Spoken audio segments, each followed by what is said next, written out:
जय महादेव। साप्ताहिक पंचांग 1 जुलाई 7 जुलाई 2025। यह साप्ताहिक पंचांग आपको 1 जुलाई से 7 जुलाई 2025 तक के महत्वपूर्ण ज्योतिषीय समय, शुभ अशुभ मुहूर्त और त्योहारों की जानकारी देगा। 1 मंगलवार 1 जुलाई 2025, तिथि षष्ठी, शुक्ल पक्ष, नक्षत्र पूर्वा फाल्गुनी सुबह 8:54 बजे तक। उसके बाद उत्तरा फाल्गुनी, योग व्यतिपात करण तैतिल सुबह 10:20 बजे तक।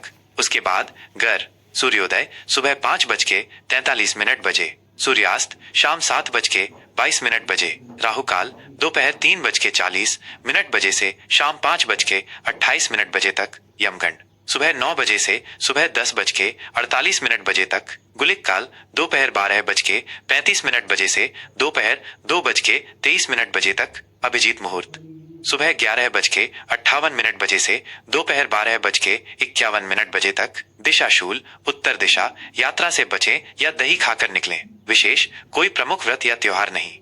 2 बुधवार 2 जुलाई 2025, तिथि सप्तमी, शुक्ल पक्ष, नक्षत्र उत्तरा फाल्गुनी, योग वरियान करण वणिज बचले वेष्टि, सूर्योदय सुबह 5:43 बजे, सूर्यास्त शाम 7:22 बजे, राहु काल दोपहर 12:35 बजे से दोपहर 2:23 बजे तक, यमगंड सुबह 7:22 बजे से सुबह 9 बजे तक, गुलिक काल सुबह 10:48 बजे से दोपहर 12:35 बजे तक, अभिजीत मुहूर्त सुबह 11:58 बजे से दोपहर 12:51 बजे तक, दिशा शूल उत्तर दिशा, यात्रा से बचें या तिल खाकर निकलें, विशेष कोई प्रमुख व्रत या त्योहार नहीं। 3 गुरुवार 3 जुलाई 2025, तिथि अष्टमी, शुक्ल पक्ष, नक्षत्र हस्त, योग परेघ करण वव बालव, सूर्योदय सुबह 5:44 बजे, सूर्यास्त शाम 7:22 बजे, राहु काल दोपहर 2:23 बजे से दोपहर 4:11 बजे तक, यमगंड सुबह 5:44 बजे से सुबह 7:32 बजे तक, गुलिक काल सुबह 9:20 बजे से सुबह 11:08 बजे तक, अभिजीत मुहूर्त सुबह 11:58 बजे से दोपहर 12:51 बजे तक, दिशा शूल दक्षिण दिशा, यात्रा से बचें या दही खाकर निकलें, विशेष कोई प्रमुख व्रत या त्योहार नहीं। 4 शुक्रवार 4 जुलाई 2025, तिथि नवमी, शुक्ल पक्ष, नक्षत्र चित्रा, योग शिव करण कौलव पौन तैतिल, सूर्योदय सुबह 5:44 बजे, सूर्यास्त शाम 7:22 बजे, राहु काल सुबह 10:48 बजे से दोपहर 12:36 बजे तक, यमगंड दोपहर 3:40 बजे से शाम 5:28 बजे तक, गुलिक काल सुबह 7:22 बजे से सुबह 9 बजे तक, अभिजीत मुहूर्त सुबह 11:58 बजे से दोपहर 12:51 बजे तक, दिशा शूल पश्चिम दिशा, यात्रा से बचें या जौ खाकर निकलें, विशेष कोई प्रमुख व्रत या त्योहार नहीं। 5 शनिवार 5 जुलाई 2025, तिथि दशमी, शुक्ल पक्ष, नक्षत्र स्वाति, योग सिद्ध करण गर्भची वणिज, सूर्योदय सुबह 5:45 बजे, सूर्यास्त शाम 7:22 बजे, राहु काल सुबह 9 बजे से सुबह 10:48 बजे तक, यमगंड दोपहर 2:23 बजे से दोपहर 4:11 बजे तक, गुलिक काल सुबह 5:45 बजे से सुबह 7:32 बजे तक, अभिजीत मुहूर्त सुबह 11:58 बजे से दोपहर 12:51 बजे तक, दिशा शूल पूर्व दिशा, यात्रा से बचें या अदरक खाकर निकलें, विशेष कोई प्रमुख व्रत या त्योहार नहीं। 6 रविवार 6 जुलाई 2025, तिथि एकादशी, शुक्ल पक्ष, नक्षत्र विशाखा, योग साध्य करण विष्टि बवा, सूर्योदय सुबह 5:45 बजे, सूर्यास्त शाम 7:22 बजे, राहु काल शाम 5:28 बजे से शाम 7:15 बजे तक, यमगंड दोपहर 12:35 बजे से दोपहर 2:23 बजे तक, गुलिक काल दोपहर 3:40 बजे से शाम 5:28 बजे तक, अभिजीत मुहूर्त सुबह 11:59 बजे से दोपहर 12:52 बजे तक, दिशा शूल पश्चिम दिशा, यात्रा से बचें या दलिया खाकर निकलें, विशेष देवशयनी एकादशी, इस दिन से भगवान विष्णु 4 महीने के लिए योग निद्रा में चले जाते हैं। चातुर्मास का आरंभ 7 सोमवार 7 जुलाई 2025, तिथि द्वादशी, शुक्ल पक्ष, नक्षत्र अनुराधा, योग शुभ, करण बालो पटाते कौलो, सूर्योदय सुबह 5:46 बजे, सूर्यास्त शाम 7:22 बजे, राहु काल सुबह 7:22 बजे से सुबह 9 बजे तक, यमगंड सुबह 10:48 बजे से दोपहर 12:36 बजे तक, गुलिक काल दोपहर 2:23 बजे से दोपहर 4:11 बजे तक, अभिजीत मुहूर्त सुबह 11:59 बजे से दोपहर 12:52 बजे तक, दिशा शूल पूर्व दिशा, यात्रा से बचें या दूध पीकर निकलें। विशेष प्रदोष व्रत, सोम प्रदोष, भगवान शिव की पूजा का विशेष दिन।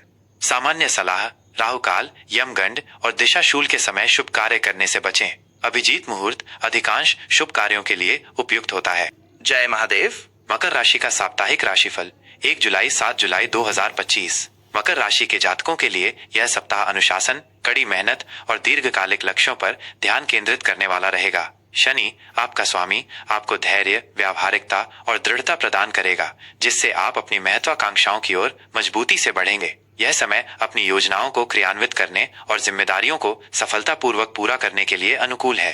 कार्यक्षेत्र और व्यावसायिक जीवन, करियर और बिजनेस। कार्यक्षेत्र में यह सप्ताह आपके लिए स्थिरता और प्रगति लेकर आएगा। आपकी मेहनत और अनुशासन रंग लाएगा और आपको अपने प्रयासों का फल मिलेगा। यदि आप नौकरी पेशा हैं, तो आपको महत्वपूर्ण प्रोजेक्ट्स या नई जिम्मेदारियां मिल सकती हैं, जिनमें आपकी विश्लेषणात्मक और प्रबंधकीय क्षमताओं की आवश्यकता होगी। वरिष्ठों से प्रशंसा और सहयोग प्राप्त होगा। यह समय आपके लिए अपने कौशल को निखारने और करियर में आगे बढ़ने के लिए बहुत अच्छा है। व्यवसायियों के लिए यह सप्ताह दीर्घकालिक योजनाओं पर काम करने और अपने व्यवसाय की नींव मजबूत करने के लिए अनुकूल है। आप नए ग्राहकों को आकर्षित करने या मौजूदा ग्राहकों के साथ अपने संबंधों को बेहतर बनाने पर ध्यान केंद्रित कर सकते हैं। कानूनी मामलों या बड़े समझौतों में सावधानी बरतें और सभी पहलुओं की जांच करें। आपकी व्यावहारिकता और दूरदर्शिता आपको व्यावसायिक सफलता दिलाएगी। किसी भी बड़े निवेश से पहले गहन शोध अवश्य करें। आर्थिक स्थिति, फाइनेंशियल स्टेटस। आर्थिक मोर्चे पर यह सप्ताह संतुलित और स्थिर रहेगा। आपकी आय के स्रोत सामान्य रहेंगे और आप अपने खर्चों पर प्रभावी ढंग से नियंत्रण रख पाएंगे। ये समय आपके लिए बचत योजनाओं को मजबूत करने और भविष्य के लिए वित्तीय सुरक्षा सुनिश्चित करने का है। आप अपने बजट का सख्ती से पालन करेंगे, जिससे आपकी वित्तीय स्थिति और मजबूत होगी। निवेश के लिए सुरक्षित और दीर्घकालिक विकल्पों पर विचार करना फायदेमंद हो सकता है, जैसे अचल संपत्ति या सरकारी बॉन्ड। जोखिम भरे निवेशों से दूर रहें। आपको अपने पुराने निवेशों से कुछ लाभ मिल सकता है या किसी अप्रत्याशित स्रोत से छोटी मोटी आय हो सकती है। यह सप्ताह आपको अपनी आर्थिक आदतों में सुधार करने और अधिक वित्तीय अनुशासन लाने का अवसर देगा। रिश्ते और प्रेम संबंध, रिलेशनशिप्स और लव लाइफ। पारिवारिक जीवन में सौहार्द और जिम्मेदारी बनी रहेगी। आप अपने परिवार के सदस्यों के साथ गुणवत्तापूर्ण समय बिताएंगे और उनकी जरूरतों का ध्यान रखेंगे। घर में किसी छोटे मोटे आयोजन की योजना बन सकती है या आप घर के माहौल को और व्यवस्थित बनाने पर ध्यान देंगे। प्रेम संबंधों के लिए यह सप्ताह गहराई और प्रतिबद्धता लाने वाला है। यदि आप रिलेशनशिप में हैं, तो आप अपने पार्टनर के साथ अपने रिश्ते को मजबूत करने और भविष्य की योजनाएं बनाने पर ध्यान देंगे। एक दूसरे के प्रति विश्वास और सम्मान बनाए रखना महत्वपूर्ण है। अविवाहित लोगों को इस सप्ताह कोई ऐसा व्यक्ति मिल सकता है जो आपकी स्थिरता, ईमानदारी और जिम्मेदार स्वभाव की सराहना करे। सामाजिक मेलजोल में आप गंभीर और सार्थक बातचीत में शामिल होंगे। स्वास्थ्य, हेल्थ। स्वास्थ्य के दृष्टिकोण से यह सप्ताह सामान्य रहेगा, लेकिन आपको अपनी हड्डियों, जोड़ों और त्वचा पर विशेष ध्यान देना होगा। अत्यधिक काम का बोझ या तनाव आपके शारीरिक और मानसिक स्वास्थ्य को प्रभावित कर सकता है। अपने दिनचर्या में नियमितता लाएं। हल्का व्यायाम, योग या चलना आपकी शारीरिक सेहत के लिए फायदेमंद रहेगा। संतुलित और पौष्टिक आहार लें। कैल्शियम और विटामिन डी युक्त खाद्य पदार्थों का सेवन बढ़ाएं। पर्याप्त नींद लेना और अपने तनाव को प्रबंधित करना महत्वपूर्ण है। यदि आपको कोई पुरानी स्वास्थ्य समस्या है, तो नियमित जांच कराएं और डॉक्टर की सलाह का पालन करें। शिक्षा और यात्रा, एजुकेशन और ट्रैवल। विद्यार्थियों के लिए यह सप्ताह एकाग्रता और कड़ी मेहनत का है। आप अपनी पढ़ाई में अच्छा प्रदर्शन करेंगे, खासकर उन विषयों में जिनमें संरचना और विश्लेषण की आवश्यकता होती है। प्रतियोगी परीक्षाओं की तैयारी कर रहे छात्रों को अपनी तैयारी में निरंतरता बनाए रखनी चाहिए। शिक्षकों और गुरुजनों का मार्गदर्शन आपके लिए अमूल्य होगा। यात्रा के लिए यह सप्ताह मध्यम है। यदि आप यात्रा की योजना बना रहे हैं तो ये मुख्य रूप से लघु व्यावसायिक यात्राएं या व्यक्तिगत उद्देश्यों के लिए हो सकती है। यात्रा के दौरान अपनी सुरक्षा का पूरा ध्यान रखें और आवश्यक दस्तावेज अपने साथ रखें। इन यात्राओं से आपको नई जानकारी या अनुभव मिल सकते हैं, लेकिन वे आराम से अधिक उद्देश्यपूर्ण होंगी। व्यक्तिगत विकास और आध्यात्मिक पहलू, पर्सनल ग्रोथ और स्पिरिचुअल एस्पेक्ट। यह सप्ताह आपके व्यक्तिगत विकास के लिए अनुकूल है। आप अपनी संगठनात्मक क्षमताओं और आत्मनिर्भरता को और निखारेंगे। अपने लक्ष्यों के प्रति अधिक स्पष्टता प्राप्त करने और उन्हें प्राप्त करने के लिए ठोस कदम उठाने का यह अच्छा समय है। आप अपनी दिनचर्या में सुधार कर सकते हैं और अधिक अनुशासित हो सकते हैं। आध्यात्मिक रूप से आप अपनी आंतरिक शक्ति और धैर्य को समझेंगे। ध्यान, पूजा पाठ या धार्मिक ग्रंथों का अध्ययन आपको मानसिक शांति प्रदान करेगा। दूसरों के प्रति जिम्मेदार और सहानुभूतिपूर्ण रहें। अपनी सकारात्मक ऊर्जा को दूसरों के साथ साझा करने से आपको आत्मिक संतोष मिलेगा। सामान्य सलाह और उपाय। इस सप्ताह मकर राशि के जातकों को अपनी धैर्यवान और अनुशासित प्रकृति का लाभ उठाना चाहिए। अति आत्मविश्वास या निराशा से बचें। अपनी जिम्मेदारियों को ईमानदारी से निभाएं और दूसरों की सलाह को भी महत्व दें। शनिवार और बुधवार आपके लिए अधिक अनुकूल हो सकते हैं, जबकि रविवार को थोड़ा संभल कर रहने की आवश्यकता हो सकती है। शनिदेव की पूजा करना या ओम शम शनैश्चराय नमः मंत्र का जाप करना आपके लिए शुभ रहेगा और आपको बाधा